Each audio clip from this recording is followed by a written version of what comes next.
Welcome back, everyone, to another episode of Mysterious Huntsman Podcast. Tonight, we're going to be digging into the Project MK Ultra, also called the CIA Mind Control Program. And it was kind of the code name given to a set of experiments on human subjects that were designed and undertaken by the CIA, basically. And they were experiments on humans that were intended to identify and develop drugs and procedures to be used in interrogations, or in order to weaken the individual and force confessions through mind control. This went on somewhere between the 50s and the 70s, and I'm not unconvinced that it's still going on today. There's talks of LSD induction, there's chemical hypnosis, sensory deprivation, isolation, verbal, sexual abuse, and other forms of torture.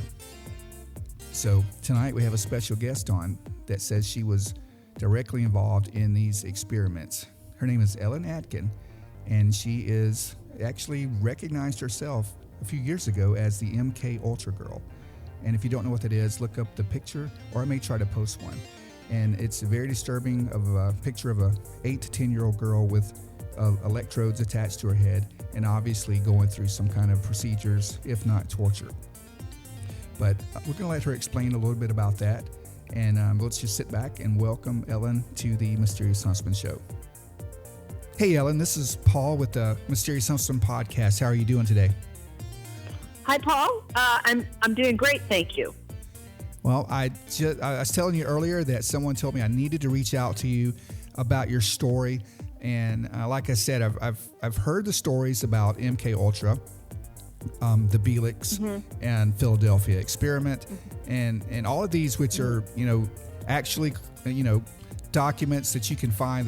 These things actually happened, and they are incredible. Yep. And your story is another piece in the puzzle that I wanted to get in my research tool bag, as it were. So if you would just introduce yourself to the audience, and I'm going to let you take it away and tell us your amazing story. Okay. All right. Well, my name is Ellen Atkin, and in 2015, I recognized myself as the little girl in the famously meta-tagged MK Ultra Girl photograph that has been used as a poster child for trauma-based mind control experiments for quite a while. Probably 2007 is the first instance that I found of it online, but I don't know where it really came from. I'm still trying to find the origin of it, along with the other pictures that were released of other children in the program, but don't know for sure yet. It didn't come from the CIA, at least, it might have, but it wasn't from one of the Freedom of Information Act requests that both John Marks has filed and John Greenwald. John Marks wrote the Manchurian Candidate. He was the first person to kind of break the story and by trying to get some information from this mystery project called MK Ultra in the 70s. And finally, they gave him some financial records, and from those he pieced together the case that's now blown open in the courts right now. The one that I'm involved with, which is the class action against the McGill University and the Canadian government, the Royal Victoria Hospital in Montreal, and the CIA for doing these MK Ultra experiments through the famous Dr. Ewan Cameron. But let's face it, everybody at his hospital was under his orders doing the same thing. Some of them probably did it with more of this cultish relish than others, I can only imagine, but many of them were horrified, but they all towed his line and did his bidding. He was the boss. So my parents were both mental patients at that hospital during the 50s, and my father in the 60s. So, like early 60s, late 50s, early 60s. And they had also been in the mental health system in Ontario. That's where they're from. I'm from there. Before that. And so they had issues, mental health issues as children, or I guess as teenagers. And that, from what I have researched, is almost always related. It's always related to unresolved trauma. And in cases like this, where it goes kind of into the like, it's like a wide open door right into the friggin' most famous cult program of all, MK Ultra. I'm thinking there's cult in both my families, but I don't have the same kind of memories that other. I don't have a cult background. My family was not in any cult. They weren't, except the Catholic Church, which is basically all you need. So I think that's what it was with my family, which is, as it turns out, the top of the cult is the Jesuits. So there was no Freemasons, no military, nothing. But anyway, that's kind of the background of that. John Marks broke that open, and then it became a media thing. And that also spawned the church committee, where some people testified, and there was like a bit of a hoorah, but there was no resolution. Nobody got punished, and I don't really know, but it wasn't. I mean, we're still looking for answers, and people are still suffering, and people are still being victims of this program by another name, we can assume, because they said they ended it, but many people say no. But anyway, so you're pretty convinced. Yeah, you're pretty convinced that this is still going on to this day, right? I absolutely know it is. It's the manifestation of this slow kill world that we live in, which is now brought out with all these Illuminati and Caligari plan manifestos. It's online. You can find it. A lot of people have written about it and talked about it.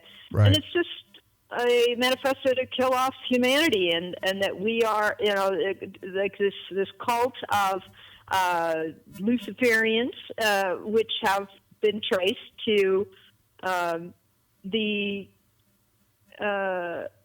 most famous is Joseph Mengele, really, and the Nazi Project Paperclip doctor thing. That's how it came to North America in this program form now. I mean, you can thank them for how horrible things are. It's all them, and their progeny and their offsprings are now running things. So that's why, really, more or less. But back it up and fill in the blanks.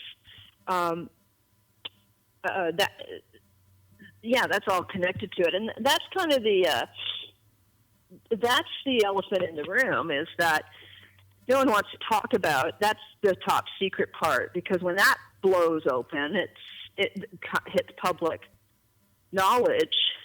Well, it's just too much to handle. It's like flat Earth or no moon landing or NASA's a front, all those things. It's just like, ah!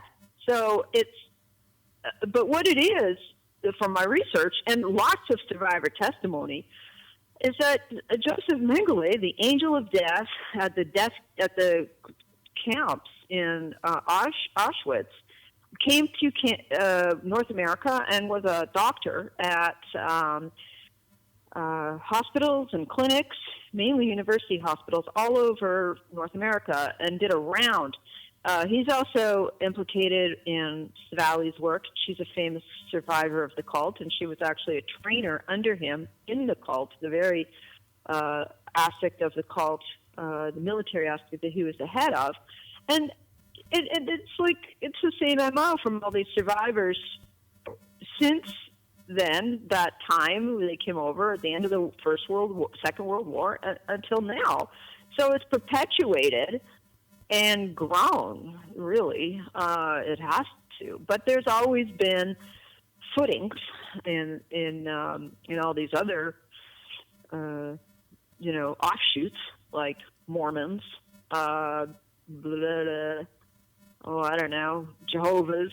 I mean, they're all really cults offshoots, and all religions have it. Everything, the cult is everywhere because they hide everywhere.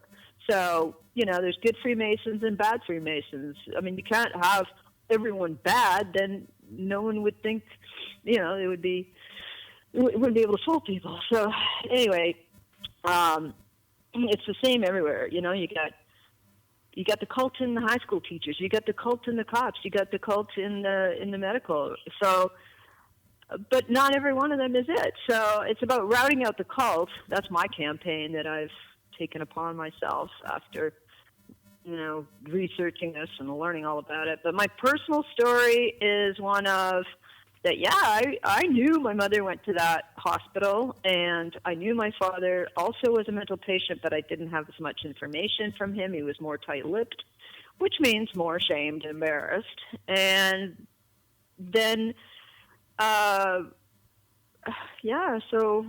they kind of pretended, it wasn't, anyway, I grew up, and now I'm 57, and, we're in the world we're in, and the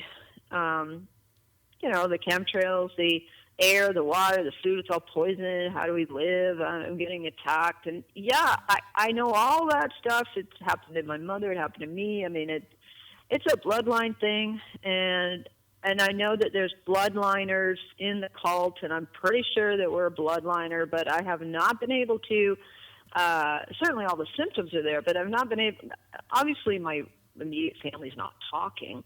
And, I think there's a lot of people that in immediate families that are amnesiac. I know amnesia drugging is a part of the program.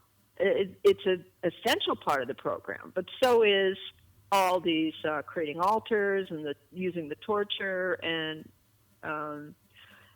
all these different types of satanic ritual abuse programming. But it was all basically headed up by Joseph Mengele, and he was known as Dr. Green. And his real name was Dr. Green Baum. He was an Hasidic Jew, and I know that's just going to blow everybody because there he was in the death camps sending Jews to the gas chambers, but he was a Hasidic Jew. And same with, so there's the cult in everything. You can't paint all Jews as bad, but how does that work? That just goes to show you that you're going to have to flip all your preconceived notions about everything in order to grasp the reality of this program, what happened, and how to put it to rest, put it to bed so it doesn't happen again or stays away from you and your loved ones. That's basically what it is. So it's like trying to tell people, recognize it, point to the signs. That's kind of what I'm doing, right? At the same time, trying to get healing for myself and remedy and resolve. And I'm lucky that I have this court case that's going on because of that initial John Marks, and the first case was class action was filed in the 80s, and then it just kind of kept trickling along with these ex gratia payouts, which are like, we're not admitting any fault, but here's some money because we know you suffered. So now we're going to the point of like, okay, this is it, right? It's way more than that. We need an apology, and we really, children, I can't get a better example. Well, actually, there are worse cases in the group. There really are. At least I had my parents, even though they were crazy. But, I had two parents. And a lot of people who grew up in the Illuminati, they didn't have two parents. Or their parents, they were sold. The parents sold them or took them, or it was part of this ritual. My parents were kind of resisting and part of it. I still haven't figured it out. But in any case, my family and the children were targeted, obviously. They just don't let go of those kinds of experiments, especially when it becomes the second generation after all those drugs and shock treatment that both of my parents had. And anyway, yeah, I can vouch that it's absolutely tragic consequences for everybody involved. Yeah, I was going to ask you, what is the end game? I mean, you know what, all this that they have been doing since the inception of MK Ultra and the LSD, the mind control. What is their? We know the original goal was to create like truth serums, or make special soldiers, or even maybe make the enemy soldiers. I guess at the time were Soviet. They wanted them to defect. Or they wanted to, we were trying to basically just pull people over onto our side. So but it MK Ultra went far beyond that. They started experimenting with remote viewing and psychic spies, and even claims of time travel. I mean, what do you think their end game was?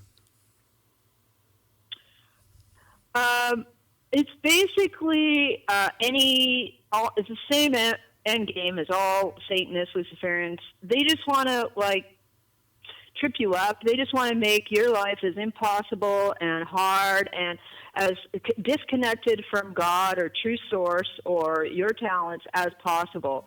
And so they decided, one of the, they'll never figure this out. Let's switch the timelines on these poor effers.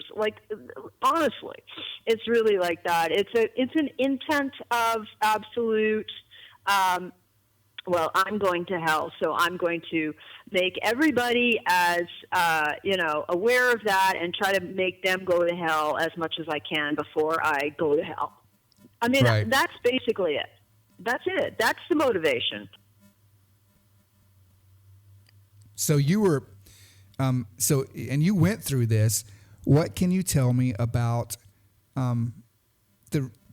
were you ever exposed to any remote viewing, or did you do any, did they want you to do any remote viewing? I can remote view, so I guess I don't have any, I'm not at the point where that I will publicly discuss my memories, but sure. I can remote view now, so, I guess I still do it.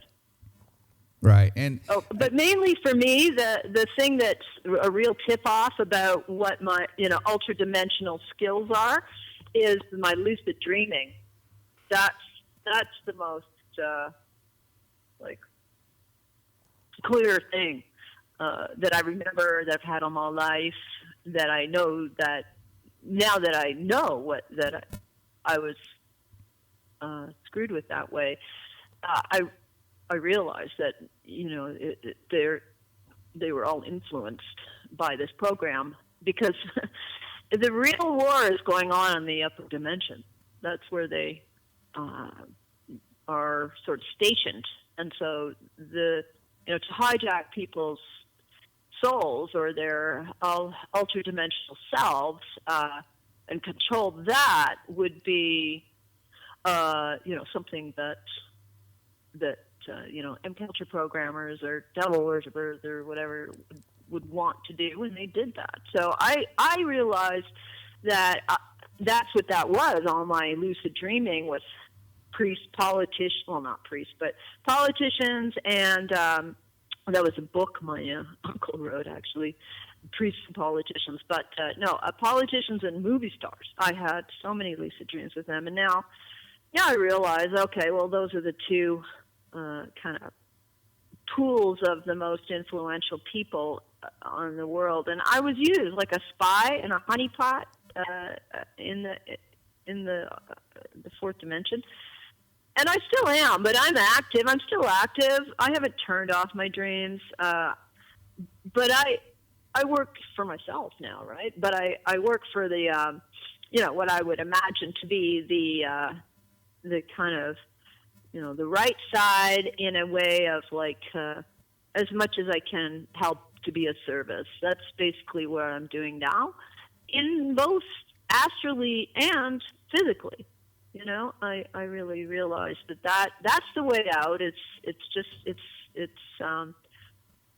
service, public service. We don't need a new system. We don't need a reval. We don't need just get in there and start, offering your services. If you can get paid for it, that's even better. But the system, it's all bare bones, and it really needs the right thinking people to move in. We don't need a new world order, So I think that's, a good message for people, because that's what I'm doing, and that's what healing is reversing the cult. I don't think there's any standstill or any peace, really. The peace is coming in reversing the cult. But that's me personally, right? And, Right. Obviously I've had more cult windings than most people. And yeah, I can lament my lack of whatever togetherness, like I'm Humpty Dumpty my whole life, but I don't. I know that I will be good when I die, and until then, I'm going to do all I can to root out the cult and change this timeline back to the way it should have been, or eliminate the parts of me that were used to create this false timeline in order to preserve the hide the guilt of these very real perps. Yeah, and no matter who you are or your belief system, everyone has to admit that things are ramping up here lately in the world. It's getting crazier, and it seems like something evil is just constantly pushing the downward spiral of everything, and it's amazing, and people it seems like they aren't opening their eyes to it or their minds. They're just kind of closing it off, and they're burying their faces in their phones or their laptops. They're just not really looking around and seeing what's going on. I mean, next thing you know, you're just kind of involved, or you're completely taken away with it, and there's nothing you can do about it at that point. Well, the next thing you know, you're gang stalked and targeted. I mean, that's what's happening to everybody who is like becoming, shouting out on the internet now about being gang stalked and targeted. I mean, you just can't hide from this program. You either fight it, or it's gonna get you, like it will, and that's what's ramping up. And I believe it is run on. It's run on like a capturing of soul energy, soul currency. Mine was one of them, but I'm one of the early test cases. I speculate that there's just underground bases and pods and secret islands, and Antarctica just full of like these cryo tank type of captured humans, like the Matrix, where this currency is being used to fuel all these anti-God activities, or whatever it is, to keep us in this mind warp. I just don't believe that it's just a natural choice, because I know why are they doing that then, right? Right. And why do I and so many other targets have see their own lives replayed back to them on TV shows, screens, and all kinds of things. Like it's as though someone was looking through your eyes and getting your life story and then turning it into a TV show, right? That's one of my pet peeves. I want to sue them all. Well, yeah, and speaking of that, if I can bring it up, your life seems to be possibly based on, or not your life, but the TV show, the real popular TV show, Netflix, I think Stranger Things, is. Stranger. I know. Yeah. You're kind of maybe they possibly based some of their details about your life. Is that possible?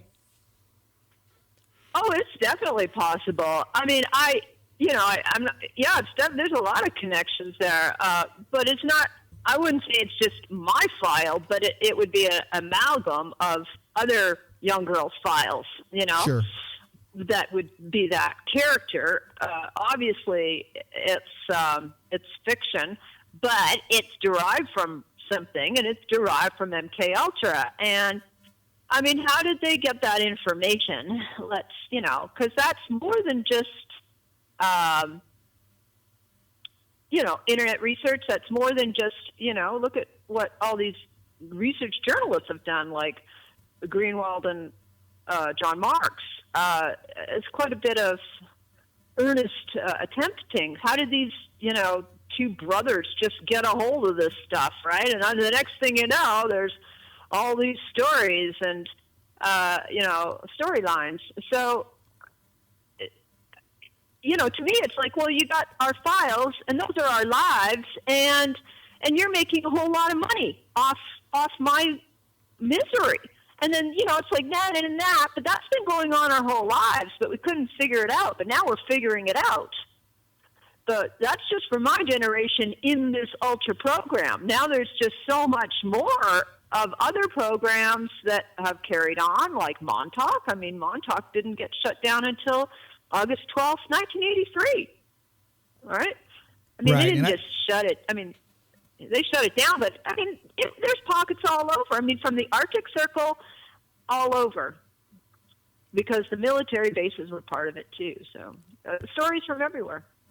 Yeah, and I may be wrong, but it seems like I heard that Stranger Things was once going to be possibly titled Montauk originally. It was like in the early stages of the concept of the show, it was going to be called Montauk because of the research that these guys were doing. So you could tell they definitely either did their homework or someone led them to get a lot of these things exact. Someone led them.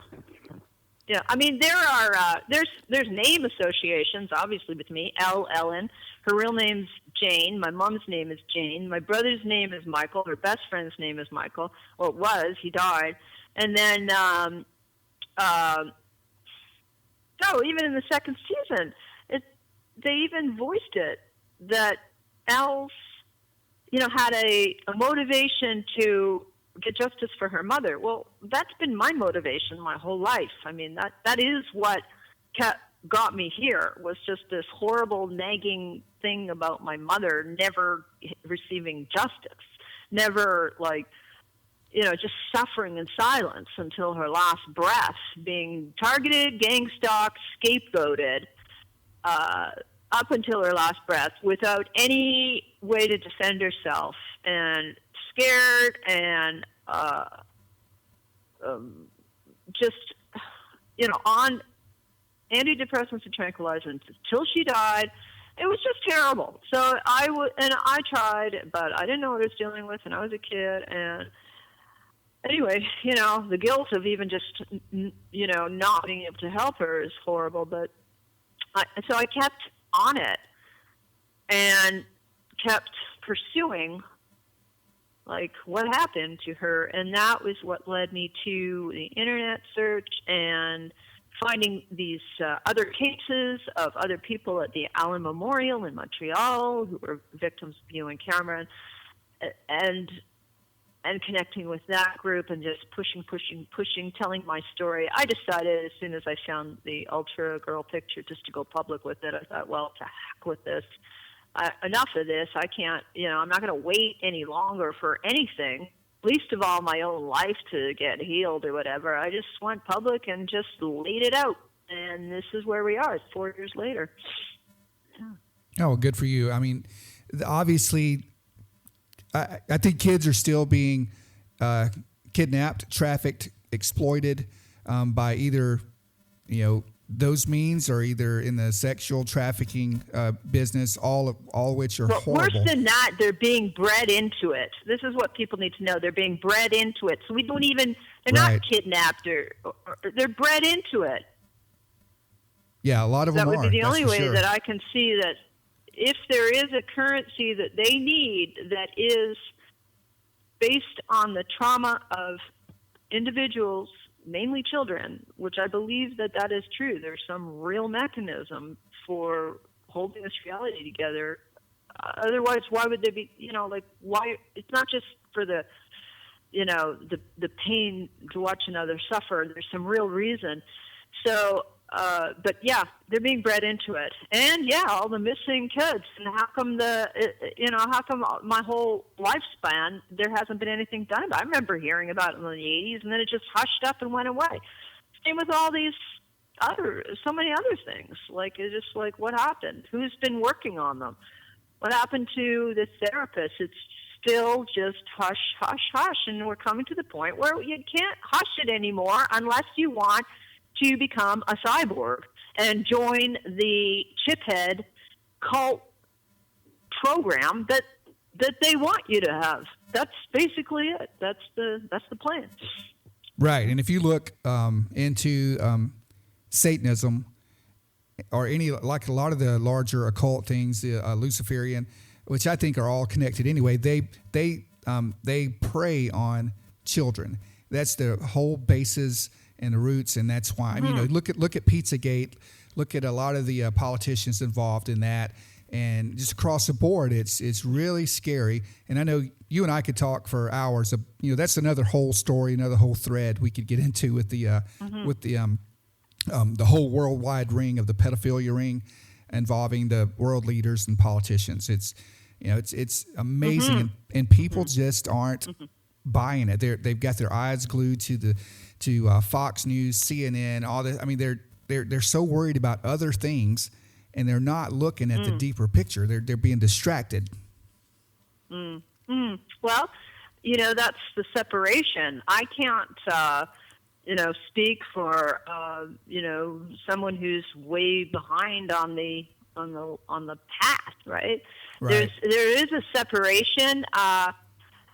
I don't know when the gates will be closed, and it'll be like timelines up. I mean, that's what the end times are all about. But there's a separation that you can see if you can spiritually see things, then there's a separation. So it's kind of fiction or fantasy to even talk about a unified consciousness or a collective go forward similar timeline consciousness. There isn't. I think there never was, but there really isn't. Everybody's operating in different pockets of time and reality, and I couldn't possibly influence everybody, right? Right. Well, at least you're trying. You're doing something. You're in the fight, and that's all that counts. I mean, hopefully we can get others on board. And I'm not going to keep you too long, but I would love for you to tell the audience, how they could contact you or how they could help you in this battle.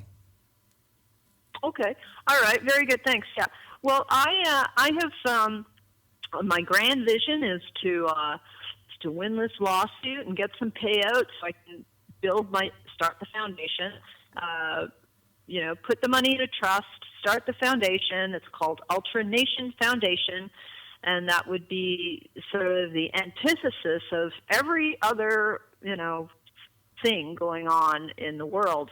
Now, I'd have to hedge a guard against me becoming another cult, because that seems to be what everybody does whenever they have some kind of spiritual epiphany, is they wind up just starting another cult.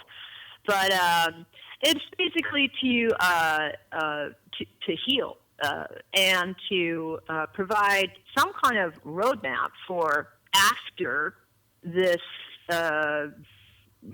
awakening of individual consciousnesses, because there's healing. I mean, first and foremost for the victims, that's something that I want for myself.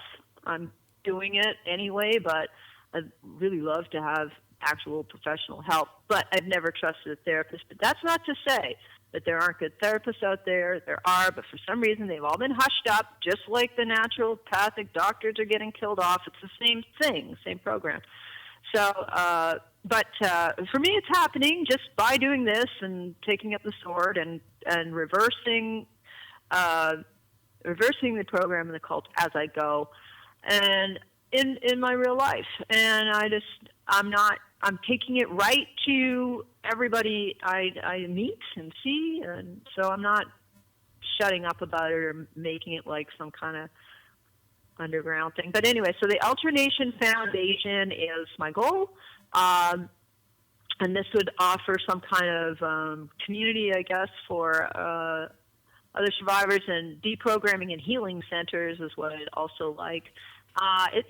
Like a real physical spaces. I mean, I'm not just doing this so I can, live in a condo and, get better internet. It's really just to get back to as much of the natural vibration as possible of being on this earth, which is the thing that's under the most attack, right? And so we never connect to it. We don't even know it's there. But it's really there, but you can really notice it more when you're connected to nature. So that's what I want to promote and move towards once, the settlement comes through. That is, if we win. I mean, we're up against all these parties wanting to dismiss based on immunity. Oh, it's so long ago. Oh, well, too bad, right? So that would be judicially a really bad move for all the survivors, I would think, because I think judicial remedies are very important here so that we can actually, move into the system as it is.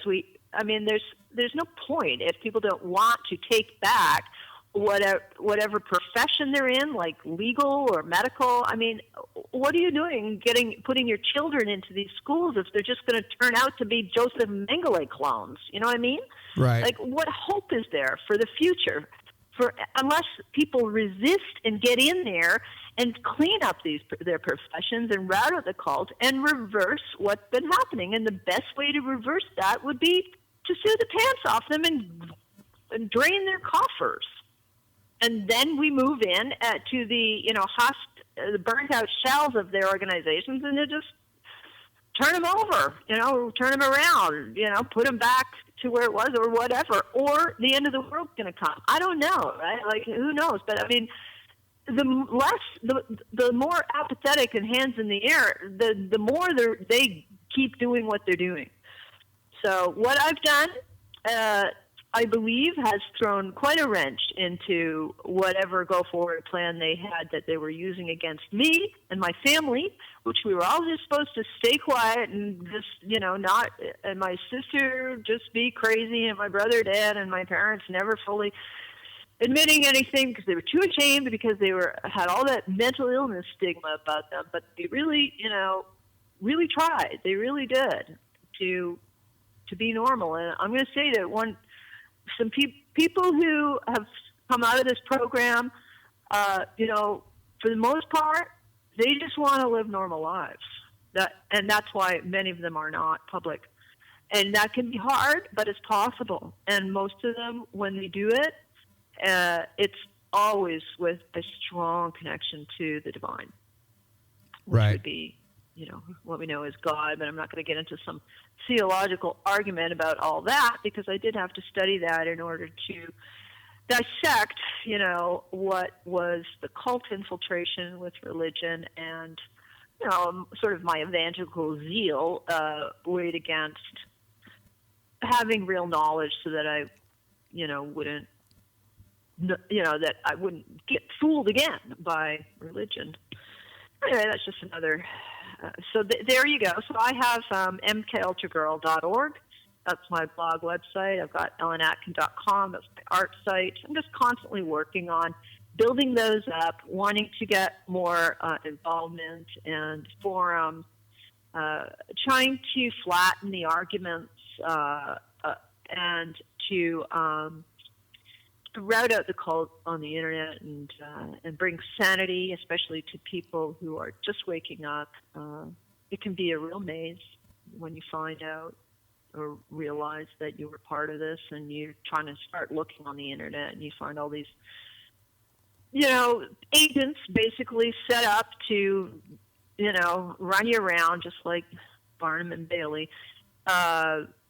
It's same old story, right? Anyway. Right. So that's what it is, and that pretty easy to find. mkultragirl.org, Ellen Atkin. Yeah.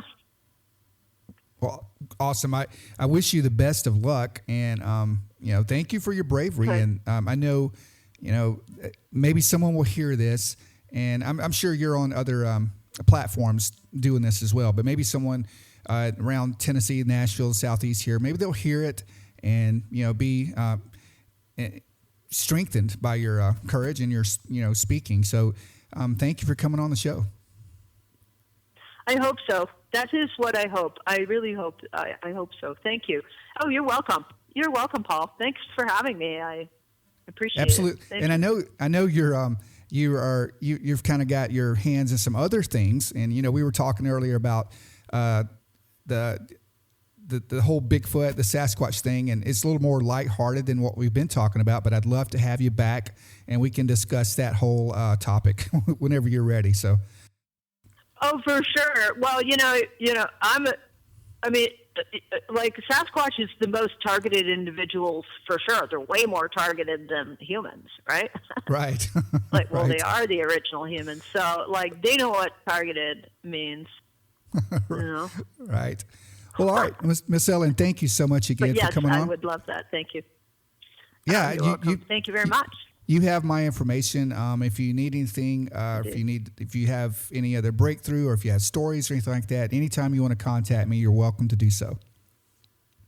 Okay, great. Yeah, we can form a media partnership and move on that. I'm trying to get the framework for that together as well. So that's great, for sure, Paul. Awesome. Well, thank you. Well, sounds good. Thank you, and have a great rest of your weekend, and we'll talk soon. Okay, great. Thanks a lot. Bye-bye. And that's a wrap for this episode of Mysterious Huntsman. And what an amazing story, and a big thanks for Ellen to come forward and tell us her story. And I wish her the best of luck with her endeavors. And remember, guys, you can reach me at mysteriousHuntsman@gmail.com if you have any stories you want to tell me, or if you want to be a guest on the show. Also, you can find me on Facebook, Instagram, and you can hear the podcast on most platforms at this point. A real easy way to do it is go to my new webpage, mysteriousHuntsman.com. There is a blue button at the bottom that says Listen Now, and it'll take you directly to the podcast hosting site, where you can hear all the episodes. So have a great week, and remember, hunt the truth, no matter what it takes or how far it takes you.